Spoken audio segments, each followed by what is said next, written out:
you for that. Appreciate that. Greatly, greatly appreciate that.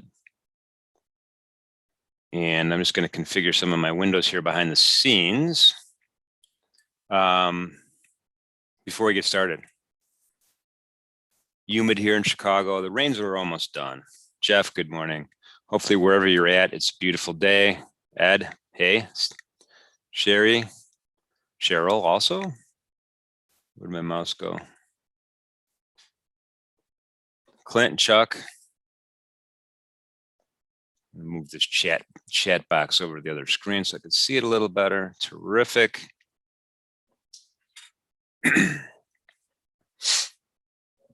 Steve, good morning. Thanks for being here. Siobhan.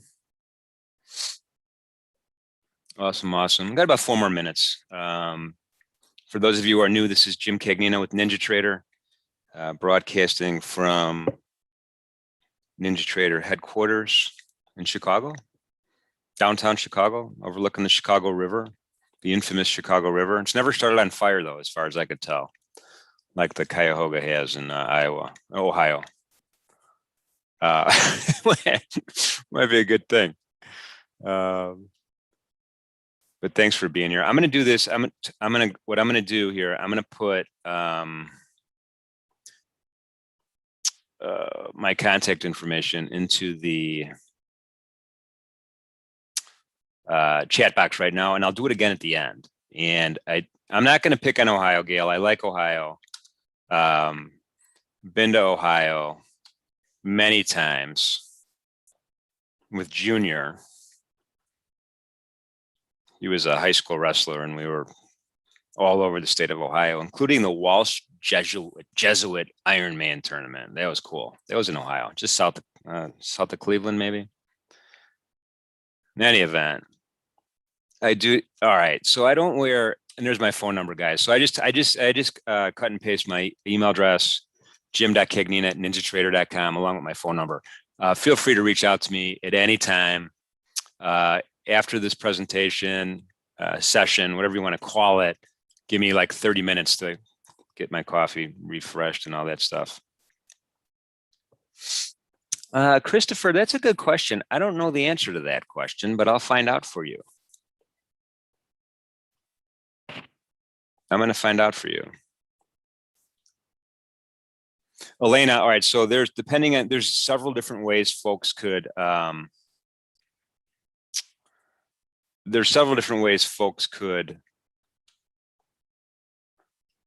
could join the event, and my colleague, I'm not sure if it's Josh or somebody else, is going to cut and paste these things for you. Oops.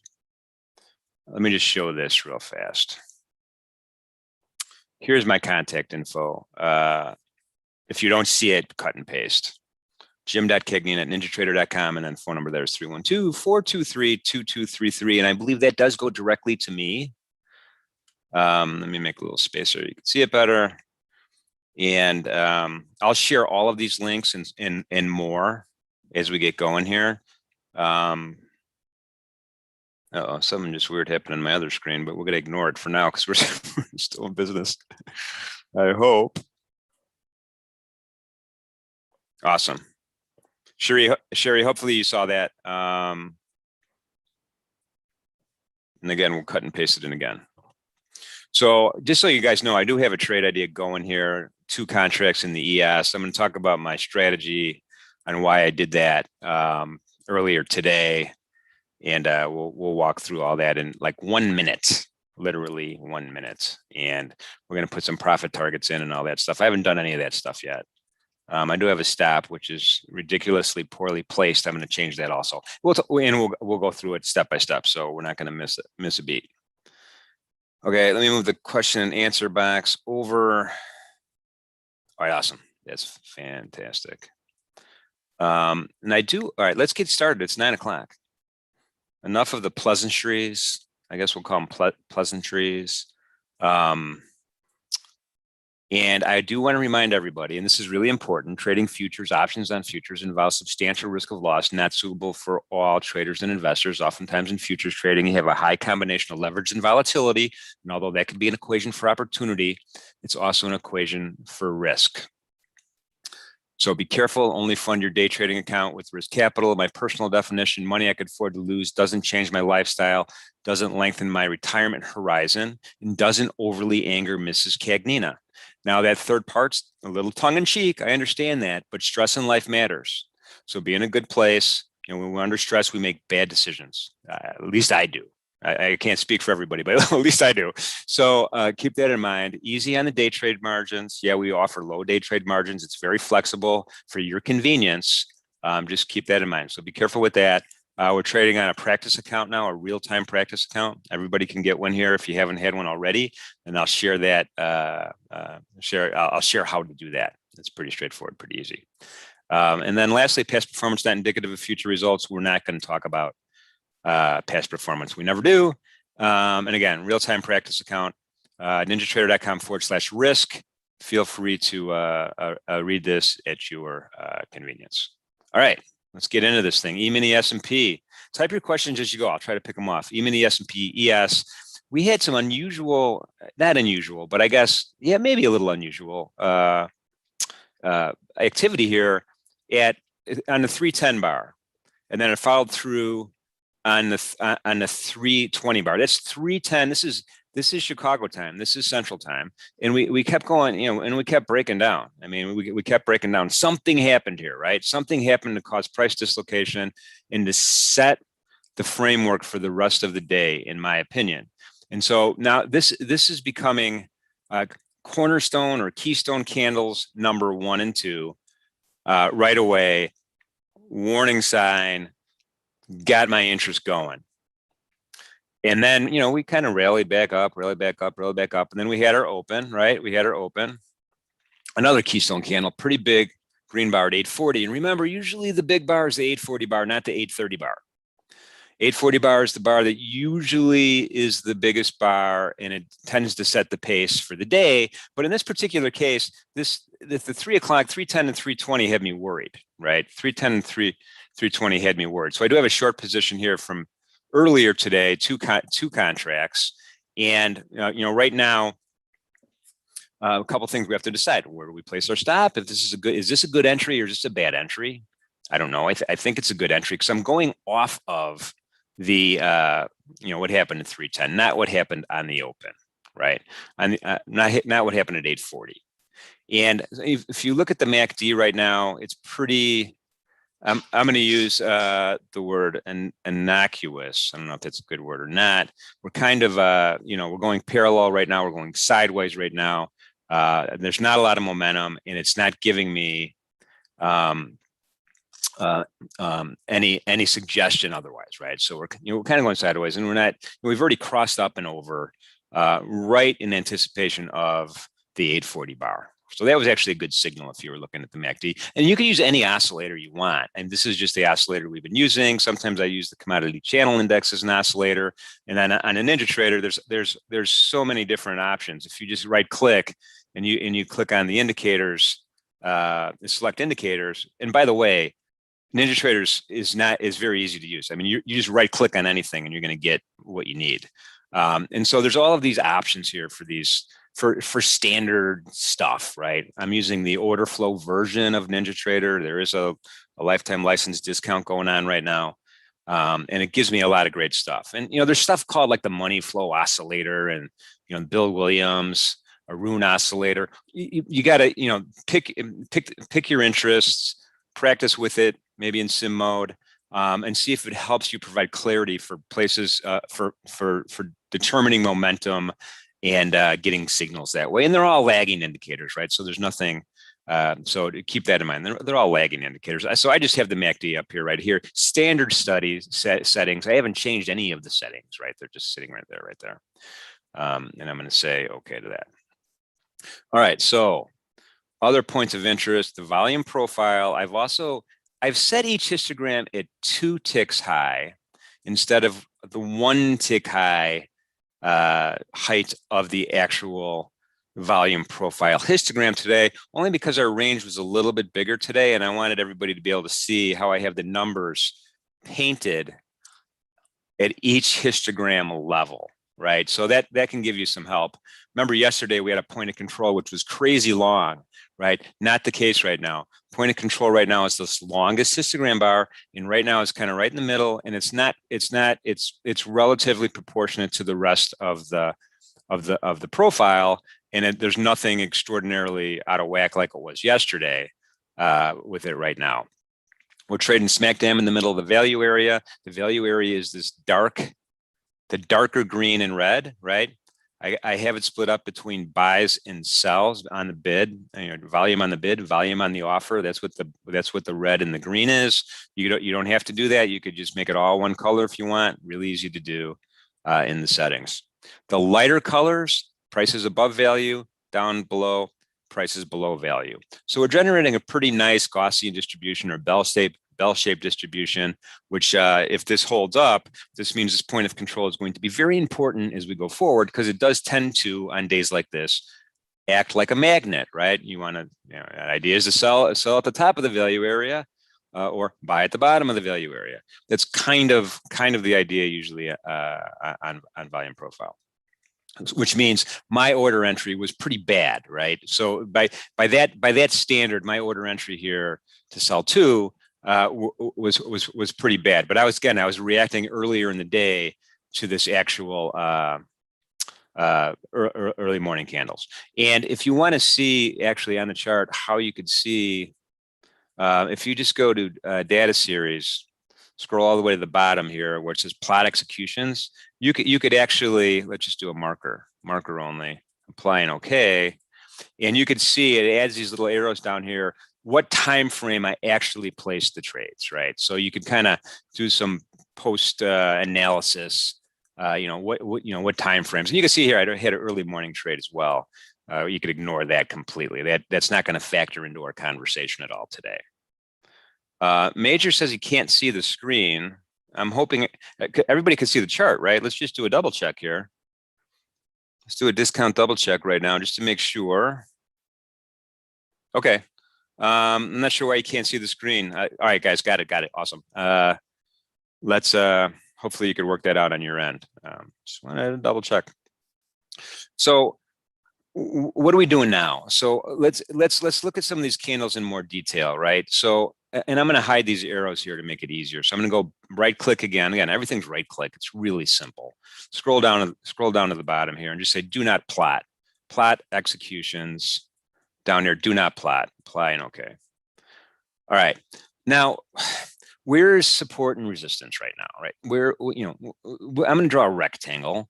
And in my mind, support and resistance isn't just a number, right? It's an area. Because of the volatility associated with a lot of the futures markets, a lot of times you temporarily hit an area of resistance or support, and it peeks its head through and bounces right back down. And if your stop is in the wrong place, then you're like, oh, gee, I was right in my trade idea, but my area of I've identified the wrong, the wrong area of support resistance. So I'm just going to draw a rectangle here, and I'm just going to kind of casually put this rectangular. I don't know this. I'm going to make it approximately 8 ticks, maybe a little higher. So 8 ticks or 2 points or 2 handles, whatever you want to call it. And I'm gonna say, all right, this is just a generalized area of resistance, right? We haven't traded up here in a long period of time, as a matter of fact, since the 310 break. And we've tried a few times to come up here. We've tried a few times to come up here, and we haven't. Right, we haven't been able to do that. So in my mind right now, this is a pretty good area to consider as resistance. And I just want to drag my stop just a little bit north of that right now. So I just go ahead and I've canceled and replaced that order that easily. Right, just clicked on it, dragged it down, and we're good to go. Okay, so that makes me feel a little bit better. Now, where do I want to get out? Now, in this particular case, I could scale out of a trade, right? I could scale out of a trade. I have 2 contracts on. I'm short 2 contracts. And the idea here is I want to take one off the table. Hopefully it'll be profitable when I do take it off the table. And then, maybe try to get a second unit a little bit lower, right? A little bit lower.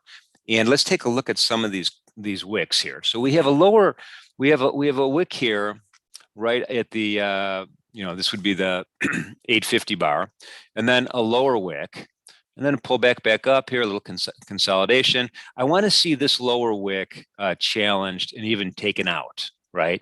And so that's going to be my first area of interest. So I'm just going to right click, and I'm going to use the chart trader instead of the trading ladder today, and I'm going to click buy limit 42.78.5, and it's going to send that order right below that wick. Right below this wick. This is suspicious. A lot of times these wicks do get attacked, even temporarily, and I want to see if that could happen today. And it will coincide with the value area, right? We'll still be well within the value area of the volume profile, and pretty much in the meat and potatoes of it as well. So I kind of feel I'm comfortable with that idea. In my second unit, I'm not going to even decide on just yet. I'm going to contemplate what's going on here with the prices as it is right now. Again, any questions, type them in. Be happy to take them. And remember, this is just, I've been doing this for a long time, and I'm not going to tell you how long, because then you try to figure out how old I am, and it'll make me feel bad. So I'm just kidding. But what my point I'm trying to make is I'm not always right. Sometimes I'm wrong on my trade ideas. And that's part of it, right? You're not always going to be right. And sometimes you are, sometimes you aren't. And the idea here is to get good at one thing, set up your technical analysis and your trade strategies in a way that you become good at it, right? And you become comfortable. I have a lot of customers who call, and they're looking at too many markets at the same time, and this kind of placing trades in different places based on who knows what. And just try to focus, and I'm not saying the E-mini S&P is the only good market. It's not. There's other good markets as well. And we could start talking about those more and more in the weeks to come. But this right now, especially in the summer months, is going to give us an opportunity that is relatively reasonable. Relatively reasonable trade ideas could come out of this particular market. So that's why I'm focusing on that today. Crude oil is a great market. Gold futures are a great market. As a matter of fact, before I even get to gold, micro crude oil contracts are about to be released by the CME group, July 20th. They're going, in my opinion, they're going to be pretty popular, and there'll be a lot of volume there. So that's coming up, and we'll talk about those as we get into July. KW says, please explain the significance of the red and cyan in the profile. I was going to go red and green, but you're throwing out the cyan. I like it. So all of this is telling us is at this particular histogram level, this is the total volume, right? If you go all the way across, that's the total volume of contracts that were traded since we opened up today at 5 o'clock Chicago time last night, 23-hour session, that's traded at that price level. And it splits it up into two different sections. The red section is trades that happened on the bid. And then the green section is trades that happened on the offer. And in my mind, it's not really significant. Some folks do find it significant to look at that type of information. But for me, I'm just really doing this for demonstration purposes to show that you can do this with the actual NinjaTrader software. So keep that in mind. And if you really, here, let me just kind of go to new, and I'm just going to open up a trading ladder. Let me pull it over here really quickly and show what market do I have here. Let's just move this to a ES. Okay, I'm going to freeze it. Now you could see on a trading ladder, the middle is the price, right? The yellow is the last traded price, and I froze the ladder so we could talk about it, right? 42.83 1/4. That's yellow in the middle, and you can see a bunch of numbers on the left, right? Those are bids. Those are they're traders that are trying to that have sent contracts to the exchange to buy at various prices, and you could see that. You could see the order book 10 ticks deep, right? There's 10 different levels there where you could see what the volume is, or not really the volume, but how many contracts are at the CME Group's book in this particular market, waiting to be filled at various prices. On the right-hand side, you see You also see 10 right above, right? 10 above. Those are orders to sell, right? Those are limit orders to sell at various different prices. So and you can see that the highest bid on the left is one tick below the highest offer on the right. That's called the bid-ask spread, right? Every market has a bid-ask spread, and if the bigger the bid-ask spread, the harder it is to be profitable because it's part of your transaction cost. If you think about it, each tick here is worth $12.50. I'll get to that, Keelan, in a second. Each tick is worth $12.50. So imagine if this bid-ask spread was 2 ticks wide, right? It would be double that, right? Or if it was 4 ticks wide, it would be multiplied by 4. So the fact that this is a tight market is a good thing for us. So be aware of that. If you're trading stock options, you're going to have your bid-ask spread's going to be wacky, right? And you're going to pay more, and you're not even going to know it. So just keep that in mind. That's kind of a side note. I don't want to bash stock options. What I want to do is I want to promote the futures markets. So I apologize for that. But in any event, that's what it is. So now a trade could happen, in theory, either on the bid, right? We see where that 68 is. It could happen there, or it could also happen on the offer at 83.5. If it happens on the bid, then it's going to be color coded that way, and it's red if it's offered if it's traded on the green, it's color coded, and it'll be green if it's on the offer. So that's what that means. And I know I'm kind of going in the woods a little bit here, but that's what that means. All right. Any questions on that? I'm going to go ahead and close the ladder. And then someone asked me for the actual settings here. Real easy to do. We're waiting here for our trade ideas, so we're not missing anything. Although if we start closing into this purple area, I'm going to be worried, right? I'm going to be a little bit worried. And let's just do a double check though before I show my settings. Let's just do a double check here just to make sure I have my 8 tick separation. 8 ticks is just kind of random, right? So yeah, so that looks pretty good. I mean, because 85 is the top of the 850 candle, and then if you go up to where I'm at, we're at 87.50 on the stop. That's approximately actually 10 ticks, right? There'll be 10 ticks or 2.5 points. So I'm good there. And if we get up there and I get stopped out, well, I deserve to be stopped out. It's I don't want this thing to run away from me too far, and I'll have to take my losses, which is okay. It happens. All right. So settings, right click. I'm going to go to my indicators again. I'm going to click on the order volume flow on the lower left. And on the right-hand panel, it'll show me all of my settings. Someone asked me to see my settings. And, if I wanted to not see the buy and sell, I would just change this to standard and hit apply. And it's just all one color, right? We'll just leave it that way for now. The other thing I did change was the ticks per level. I'm going to go ahead and change this back to 1. Right. So every histogram bar represents 1 tick, one price point instead of 2. Value area 68%. Leave that. That's 1 standard deviation. And then all the other things you could actually change are all within these settings right here. Okay. Any questions? Let me know. I'm gonna hit OK. And we're going to go ahead and just straighten this out a little bit more. Okay. So sim trading this is an interesting, Bao asked this question, where can we get the cheapest live market data for sim trading? Well, okay. So sim trading is okay for a while. And I'm going to give you my opinion. I'm going to give you my thought process on it. I believe that sim trading is good for learning the mechanics of a trading platform, learning how it works, learning how the trading ladder works, the dome works, learning how the charts work. That's what I think it's good for. The next step in my mind is especially if you're cautious on the risk capital side of things, is to open a fund, a live account, and trade the micro contracts. The micro contracts are smaller size contracts. The contract we're looking at right now is called the E-mini S&P, but there's a micro E-mini S&P, which is 1/10 the size of this contract. It's a lot smaller, so it gives you the ability to trade live.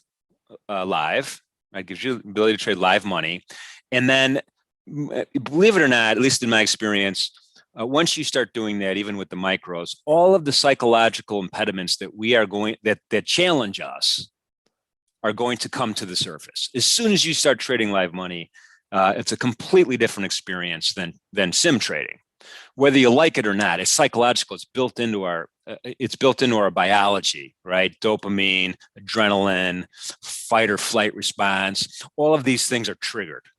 So that's kind of the next thing. And then once you master that, then you could jump to the bigger contracts. That's kind of the pathway in my mind, for new traders. Now, from a sim point of view, if you want to open up a free NinjaTrader account and fund it with $400, you could sim trade for as long as you want. You could sim trade forever. You could back test strategies. You could do all this stuff. So that's my recommendation. Right, that's my recommendation, and you get a 14-day free trial here anyway if you haven't already, to get you started. And while I'm on the topic, I'm going to just go ahead and cut and paste that link into the chat box. So feel free to do that. So that's my opinion on sim trading, and and how it works. I'm done with that topic. I'm gonna move on. Rob, I don't know about the double audio. Believe me, I know sometimes it's annoying enough just to hear me once, but if you hear me twice, then that could really. But I haven't had that complaint, so maybe it could be a setting over on your side. Chris, expand on your question. You said, can you please tell me more about the ideal tick setting for the MES? The tick settings on the volume profile, it really is just a function of how big the range is for that day. Because you see, you can't even read the numbers now, right? I have it at 1 tick right now. Even if I were to do my best to try to expand my screen, you can't, it's too big for the screen, right? And you might not want to see this much of the chart at any given time. So by adjusting the tick sizes in the histogram bars, you're going to kind of squish things up a little bit better so you can see it better. That's all. So for instance, if you're looking at a micro, a NASDAQ chart, you're going to be at least 4 on your tick settings. It's really a visual aid kind of thing, right? It's visual aid kind of thing. The actual numbers, any individual number here is kind of irrelevant. Right. It's kind of irrelevant in terms of order entry. In my opinion, I like to see the point of control. I like to see the interface between the top of the value area and prices above value, which is the light blue. I like to see the interface between the bottom of the value and prices below value. And if there's any divots or deviation in the middle, right, basically. So the numbers in my mind aren't necessary. Again, I kind of throw those up just to kind of show off a little bit on how cool the NinjaTrader software is. So that's just me. All right.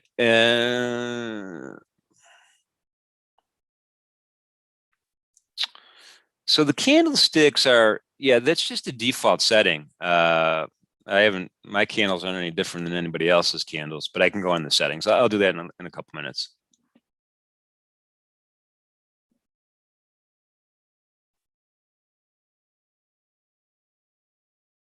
Yeah. So are you talking about, so Chris, the question is about the overall settings of the chart to trade on the MES. That is ideal. For instance, 2,000 ticks for the ES.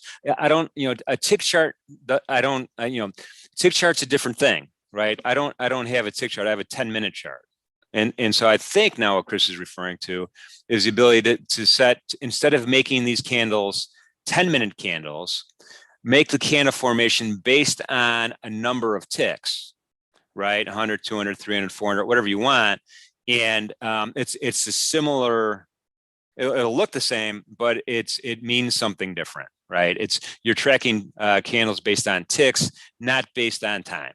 Not based on time, and that's just not my thing. but you know, I don't have advice on what kind of tick settings you would what kind of tick chart you would use for an ES or MES for that matter. Is that am I understanding the question right? If I'm not, type it in again. So Sherry, I'm looking at a 10-minute chart. Sherry's got a great question. Let me read it out loud. What time charts show the best entry indicator?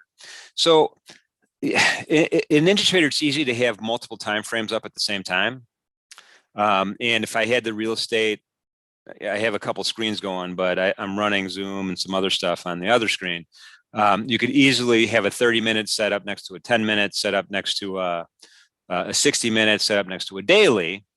And you know, you're just going to go you know, into new, and you could just simply just click on chart. It'll add a new chart, and then you can configure it however you want to configure it, right? And you know, that here's a day chart. I'll just add that. I'm just going to click on that, and it'll add another window here, which is showing all my trades. So I'll just get rid of those super fast. Scroll down here, go to do not plot. And so now I have a blank slate on a daily chart I could start working on, and I could you know, manipulate these side by side, right? I could put these side by side, and that kind of thing. Now, but the reason I use a 10-minute chart is I have a 6 multiple rule. It's not a in cement rule, but it's how I come into the day, how I come into a trade idea. It's like, listen, I want this trade to either be successful or to be done with it within 60 minutes, right? So I multiply 10 times 6, I get 60 minutes. If I wanted a longer duration, I might have a 30-minute chart, right? And say, okay, I'm going to multiply that by 6, and it's going to give me a 3-hour duration for my trade. Or, you know, maybe a 1-minute chart. Now, you know, I'm going to look for a 6-minute duration for my trade. So in my mind, and this is something I've developed over a long period of time, and it might or may not be for you, I don't know, but you know, I want to be in and out, and we're doing these presentations that are an hour long, and I want to be in and out within that hour period of time. Now, oftentimes we stay in a trade past 60 minutes, right? We're in it longer, and I'm not going to bail just because 60 minutes is up, right? I want to see what's happening with that, with the order flow. I want to see what's happening with the candles, and make a decision on what to do. But you know, you could be dynamic in your trade management, but that's 60. That's 6 times multiplier is just how I look at it, right? Nothing magical about it. So Carly, I'm not sure where we're going to close the second contract at. We have to have success on the first contract first before I do that, because there's a couple strategies, right? So Carly, that's a great question, and let me just this is a really good question. So right now I have a 2-unit trade idea, right? And I have a 2-unit stop, and I have a 1-unit target. And I'm going to manage these dynamically throughout the next, you know, half hour, an hour. And depending on if and when we get our 1-unit target down below here, right, we would be profitable on 1 unit. And then there's a couple things you could do, right? You could place your second target at a different spot. You could place it lower. You would change your stop from a 2-lot to a 1-lot. You could move that to break even and let the second unit run if you're lucky. Or you could keep the stop where you're at. You know, we've identified an area of resistance. It looks like it's holding up pretty well, and just, you know, place your second unit wherever you like. So that part of it, we're not ready for yet. I'm not ready for yet. You know what I'm saying? And I'm looking at areas of entry and exit, not based on how many points or ticks it is away. I'm looking at it based on what the candle looks like, right? What the candles look like, what the volume profile looks like. And I'm forgetting about this risk reward ratio idea, right? What's the likelihood of me getting stopped out up here? Well, I don't know. I think I'm pretty good right now. I mean, I think this area is holding up pretty nicely here. 1, 2, 3 candles tried to break into it. But, you know, maybe I just jinxed myself by saying that. I don't know. But that's okay. I still feel okay. You know, maybe I would lower this down a little bit to tighten it up. And we could do that dynamic trade management as we go through the process. So if you, you could log off and just let your trades go, but this isn't this, I think it's important to pay attention, to stay involved, because not only do things change, but you could learn something in the process, right? Learn something in the process. And, I take notes, and let me show you what I'm talking about. If I have it up, I might not have it up anymore. Bear with me. Yeah, I don't have my notes up from last trading session, but I'll literally type in some notes or write down notes, better yet, and read them again the next day. All right, so now we're getting some momentum up here. This is not good for our trade idea. We have a higher low, a higher low, a higher low, a higher low. That's a little bit on the bullish side, I think. We have a higher high, and a higher high. So clearly the trend's going up. The MACD isn't doing that much, but it's not converging. It's going parallel. Maybe it's diverging a little bit. So this is a warning. This is problematic right now to our trade idea. We have another, I don't know. One thing that's important. This is the 930 bar. Every half hour, every half hour, a new bar is formed, even on a 10-minute chart, on a 15-minute chart, on a 30-minute chart. Every half hour, a new bar is formed, which means folks that are using previous bar analysis, algos, trading systems, computer programs, things that use that 30-minute bar for data, once the previous bar is closed, trigger things. So at 9:30, you see some more velocity and some more, generally, and some more price action at the 9:30 bar, at the 10 bar, at the 10:30 bar, than you do at 9:25 or at 9:20, because there are those systems that kick in, and there's those trade ideas that kick in. In any event, we just saw that at the 9:30 bar, and right now, this is a pretty strong bar, and this is not really good for our trade idea. And sure enough, we got stopped out. So let's just see what happens with the bar too as we go forward, and that's part of it. Now, one of the things that you have to do, don't forget to do this. Best practices.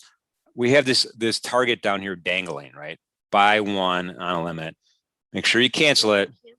Don't leave an order dangling. I get calls all the time. Hey, I was flat, but my statement shows me long one. Well, because you forgot to cancel an order. So don't forget to do that. Right. So Carly, the two unit trade idea is, and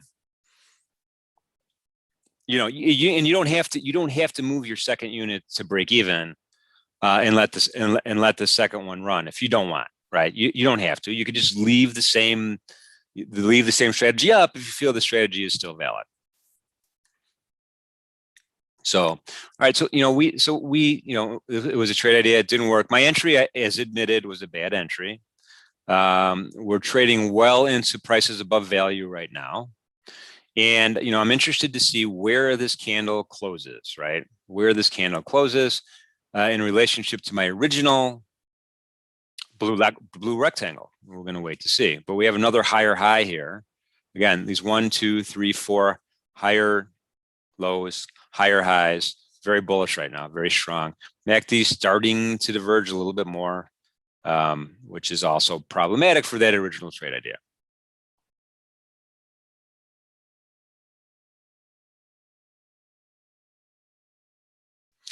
Yeah, but keep in mind, Sherry, I placed that trade long before, right? We placed that trade. Let me just show you where I placed that trade. And I left it going for the presentation, but let's go back to data series, scroll back down, and I'll put my markers back in. So back in here, let me just get my crosshairs out, bear with me. This big green candle during this time frame, 8:40 time frame, this is when I did my first unit. This is when I did my second unit. So the MACD at the time, it just crossed over and was kind of going sideways. It wasn't worrying me too much, right?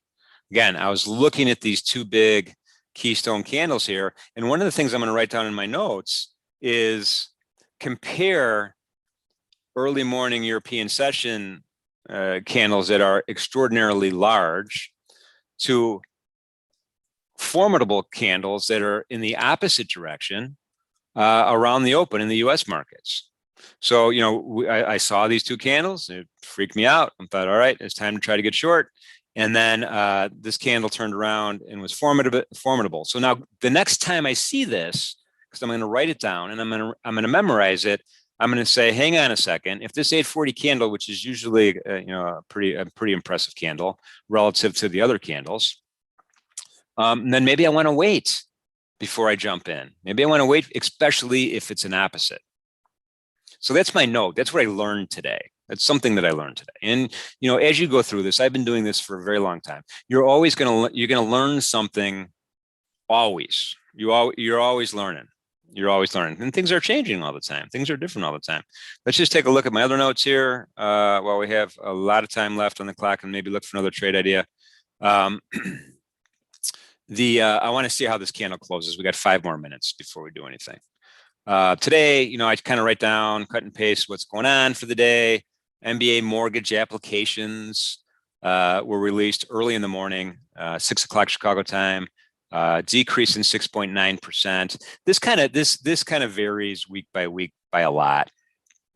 So that 6.9% decrease wasn't as big of a deal, but if we see these trends going and going and going week after week, then it's going to matter, right? And I think last week it was up, this week it's down, and you could plot them, and you can go to the website here. I'll cut and paste the press release for this particular one into the chat box.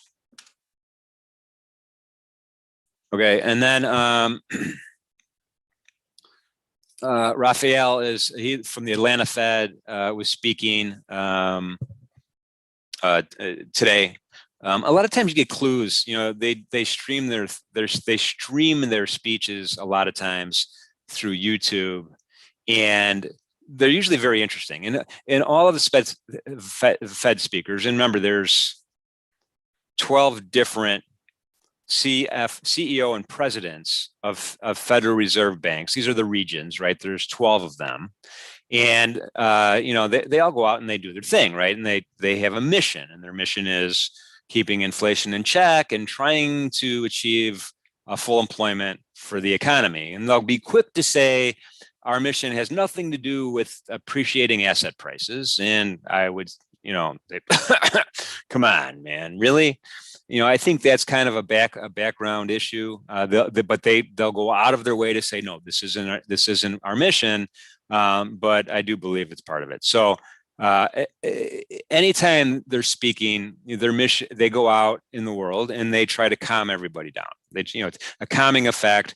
They want normalcy. They want to keep everything in rhythm, in conjunction with what they're actually doing with QE and interest rates and Fed funds rates. So keep that in mind. It's all, if you have time, you could play them on the side while you're doing other things. They could be kind of interesting, and you could pick up little tidbits. ADP employment, I didn't pick that up because it was. I did pick it up. Private sector employment increased by 692,000 from May to June.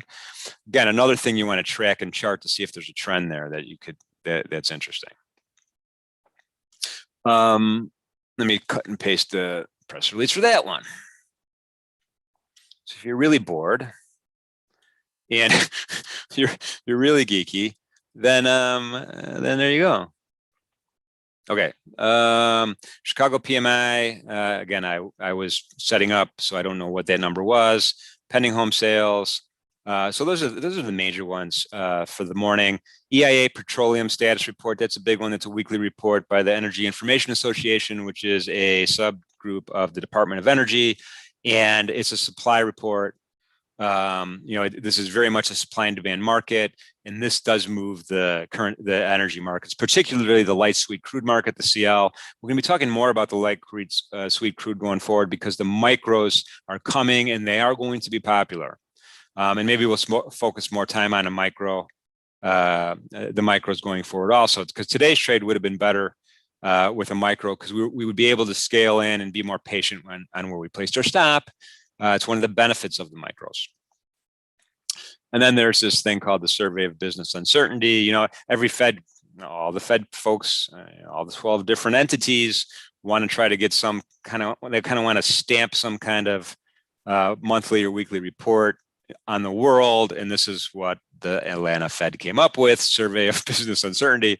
Again, I don't know what that is because I was setting up for the webinar when it was, well, actually, it's not even released yet. 11 o'clock Eastern time. It's not 11 o'clock yet. Thomas Barkin again is going to speak. He spoke yesterday. He's you know, Harvard MBA, but he speaks in a manner which is very relatable and understandable. So he's a good speaker also. If you could find his YouTube, that's good. And then farm prices later on. We're not too overly worried with farm prices. So those are my notes. I do that every morning. I kind of keep track as we go throughout the day. It helps me. So, okay, so let me scroll back up here and move the question box over to the main screen so I can see a little bit better. We do have a close here. I want to comment on the close of that last candle in a second, but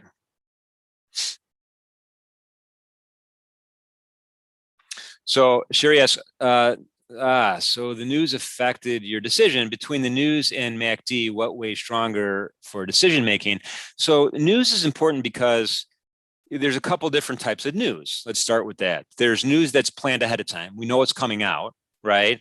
There's usually an economic consensus of what that number should be, right, on that release, whether it's CPI, PPI, you name it, that's coming usually out of the federal government.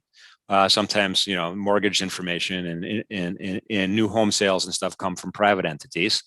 And so it's planned. We know it's coming, right? We know that if we want to get ahead of it, we're adding a little bit of risk, right? Of uncertainty. We don't know if this number is going to be normal, it's going to be around consensus, or it's going to be something extraordinary, right? So we're kind of getting in front of it. Now, that's kind of, I don't know, number one. Number two is news that's not planned, right? You know, I don't know, maybe the president says something, or maybe there's geopolitical friction that happens, or maybe something happens, you know, with Tesla or SpaceX that could be adverse or positive. So there's all this stuff that we don't know, right? You know, we know when earnings are coming out, and again, that's in the planned news category, but there's stuff that we don't know. And that's why you should always have your stop in, like I did, best practices, to protect the bulk of your investment, right? The bulk of your account. So those are the two things that could happen. So knowing what's going on ahead of time you need to know. It's paramount for sure. And so you could prepare for that. Do you want to trade in front of a number? I don't know. It's not my cup of tea, but maybe you do. So those are all factors for sure. And so, yeah, every morning I look at the lay of the land and see what's going on, right? Is it triple witching? Is there going to be options expirations? All of these things. Is it rollover? All of these types of things are kind of important to me. And as you get more involved and more experienced, you'll know all these terms and you'll know what's going down. And then just to follow up with Sherry, and if I'm saying your name wrong, I greatly apologize. With regard to 1 hour trade, I meant, okay, right. So that's kind of my answer. I'm sticking to it. So, Karish, I'm using a 10-minute time frame. You know, master whatever time frame you like. Maybe you'll have multiple time frames on your screen, and you can see a couple of different charts side by side. Easy to do at NinjaTrader. So it's kind of your thing. But for short-term trades, you know, what's my bias? What's my overall bias? And look for a direction. Today, I didn't go with my bias, right? Bias is let me just show you what I mean by that. Let's go back and I'm going to go back to new. I'm going to add a chart. I'm just going to add, and I do this every morning too. I didn't do it as part of the presentation. My chart went on my other screen. Hang on, I got to grab it with my mouse and move it over. And then let's make this a little bit more readable. I am just going to go to data series, right click, data series, go down the bottom, get rid of the markers, do not plot, apply, and okay. And it's going to leave me with just a candle. just a candle chart. So, and you do this with any market, right? So what's the general direction of this market? Now, it doesn't take, I mean, anybody could tell you this market is going up. It's a bullish market. I mean, look where we were a couple months ago, and look where we are today. You could draw trend lines. You don't even have to draw a trend line. You could just look. This thing is all up. Go back in time, bull market. Go back all the way to as far back as we can go. This is a bull market. We're in. And then if you want to be more contemporary and say, okay, where exactly are we today? Well, after this equal and opposite that we had here on the 20th and the 21st, then we're back into bull mode. The bull market resumed.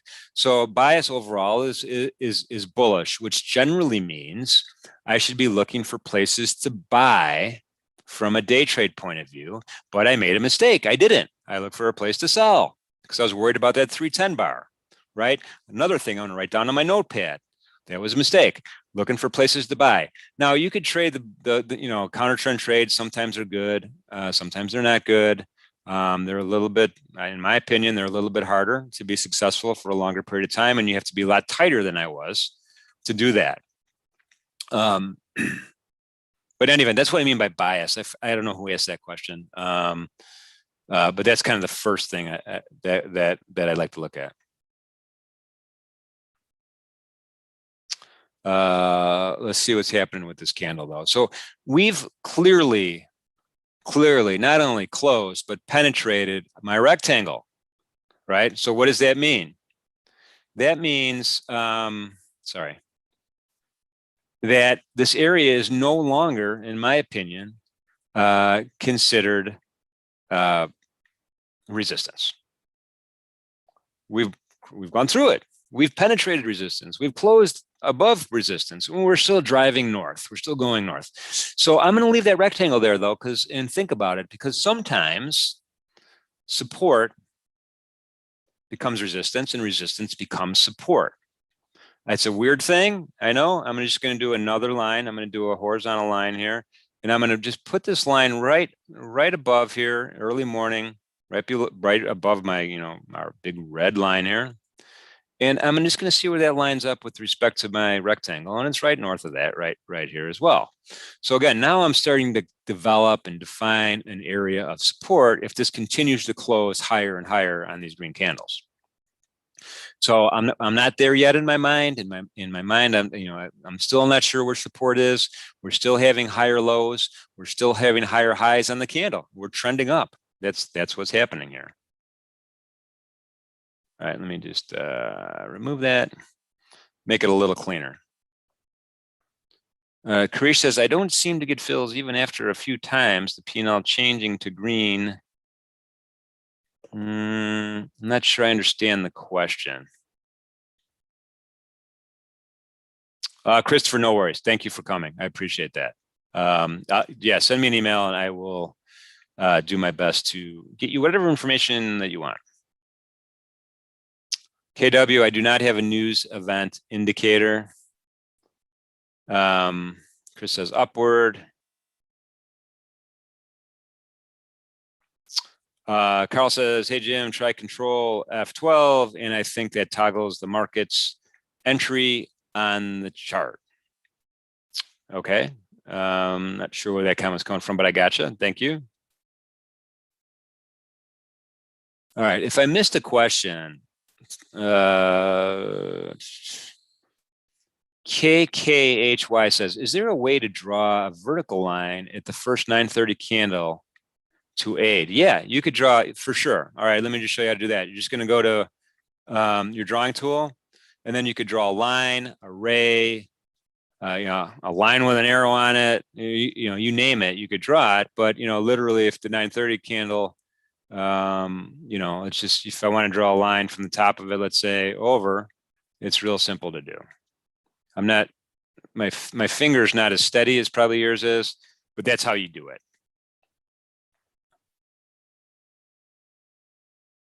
All right, we're going to get one more candle here in a second. We have a total Doji-like candle right now, right? Remember Doji? Oops. I want to remove. Doji's where the open price of the candle and the closed price of the candle are the same. Right now, it's looking like a doji, and that tells us a couple different things. It tells us either that the market is that it's price happiness has occurred, or the market is uncertain on what to do next. But let's see. We got there we go. So candles printed, and I'm just going to move my mouse onto that candle, and I'm going to just click my roller in the middle of my mouse, and it gives me the stats of that particular candle.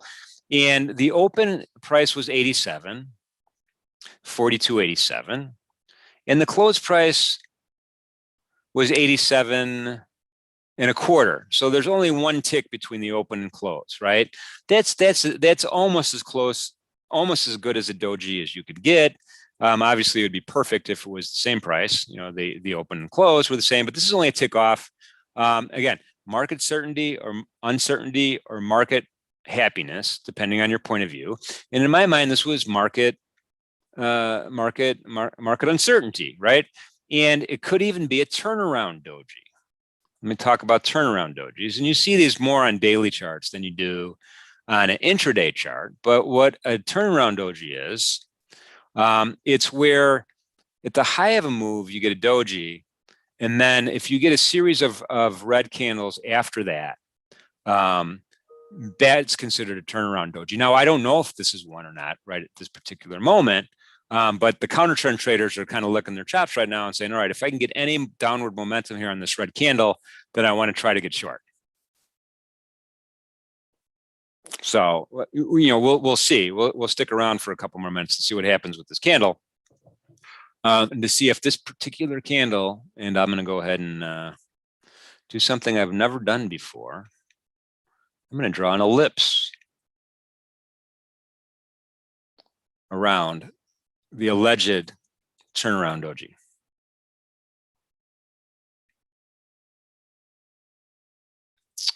You know, MACD is still kind of creeping up a little bit. It's still kind of, you know, relatively parallel if you look at the lines, but the momentum is kind of slow. You know, the crossovers, not even close to a zero cross, unfortunately for our original position, but that's where we're at right now.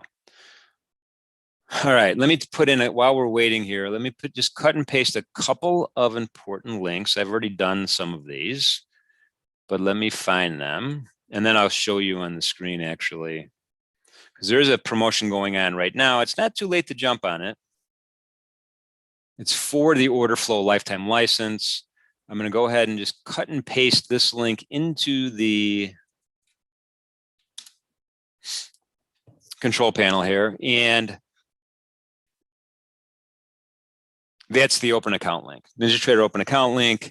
The lifetime license is $1,099. It's $100 off. The promotion ends this month, but you know, I didn't say this out loud. If you need another day or two, let me know, and we'll be able to work with that. Number two, I've already done this already, but I'm going to put in the practice account. If you already haven't had one, you can get this practice account. Feel free to do that. Need help setting up stuff or anything like that, reach out to me. I'd be happy to do that. A lot of folks kind of want a second practice account and stuff like that. Best practices, open a $400 account, and then you could sim trade until you're comfortable trading with real money. Lastly, I am Jim Cagnina with NinjaTrader. Here is my email address. Feel free to reach out anytime. I will do my best to help to the extent that I can. And then lastly, my phone number. Give me at least a half an hour here before you call me. We're going to wrap up at 10, so in about 7 minutes. I do want to see what the next candle brings. I'm curious, so that's why I'm not closing up right now. Any last second questions? Right? If I miss something, I apologize. Type them in right there. I do want to remind everybody, trading futures, options on futures involves substantial risk of loss. Not suitable for all traders and investors. Oftentimes in futures trading, you have a high combination of leverage and volatility. Could be an equation for opportunity, which I think is why we're all here. It's also an equation for risk. So be careful with that. And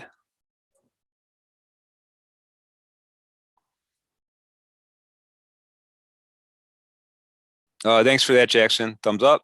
Appreciate that. You know, sometimes you're the windshield, sometimes you're the bug. That's what it is. But having your stops in, best practices, things are good.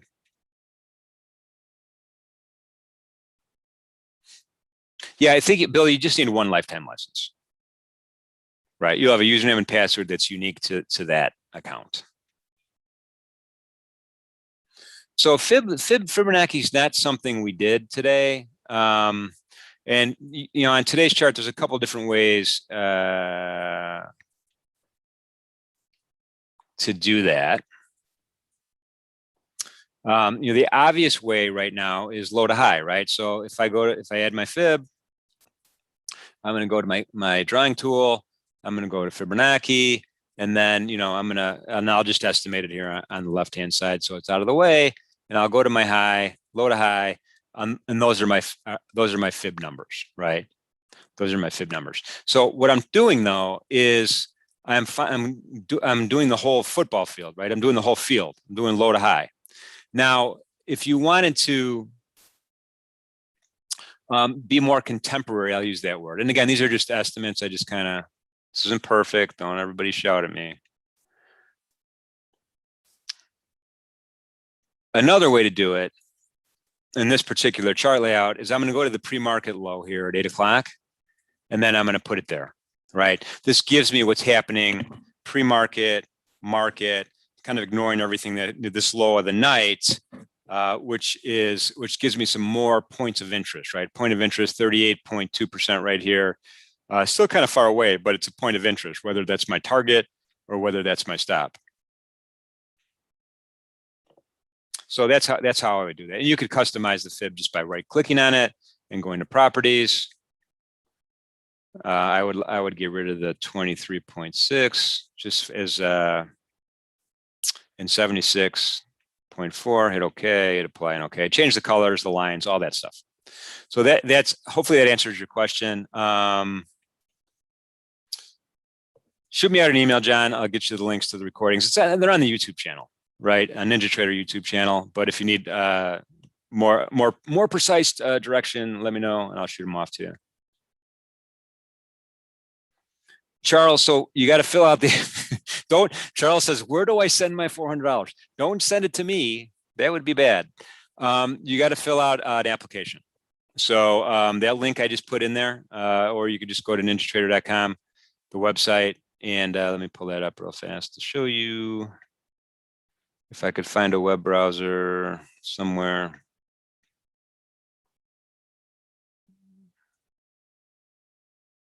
Somewhere here, and just go back to the home page. Pretty straightforward. There's this open an account button here. If you're interested in the lifetime license, click on this. Hurry up.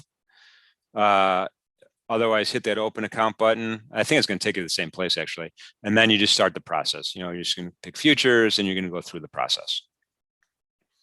Really easy to do. Alternatively, send me an email. I'll send you a link to account forms.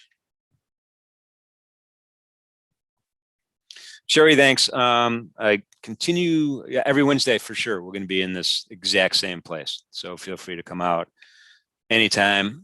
We at 10 o'clock. Yeah, one more minute. We're going to go. I want to see. Oh, here we go. We got another. No, we don't. We got another minute here. I want to see one more. I'm going to get rid of this. I want to see one more candle. Let's see if it gives us one more clue. Again, we have a higher low. Not good for shorts. Higher low, higher low, higher low, higher low, higher low, higher low. The only thing that's changed so far is we don't have a higher high.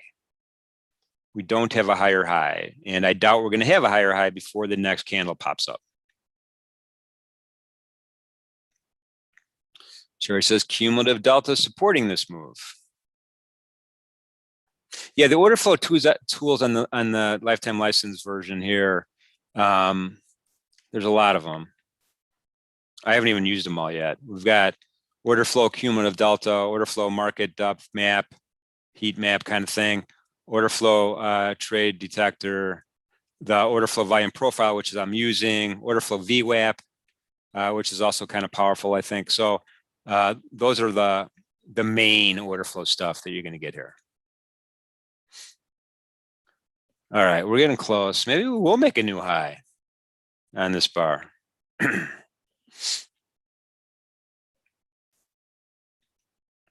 Let's find out. And then I'm going to wrap it up after that. Dude, no. Charles, send me an email. I don't have access to this chat box. It's when I log off. So just go, again, jim.cagnina@ninjatrader.com.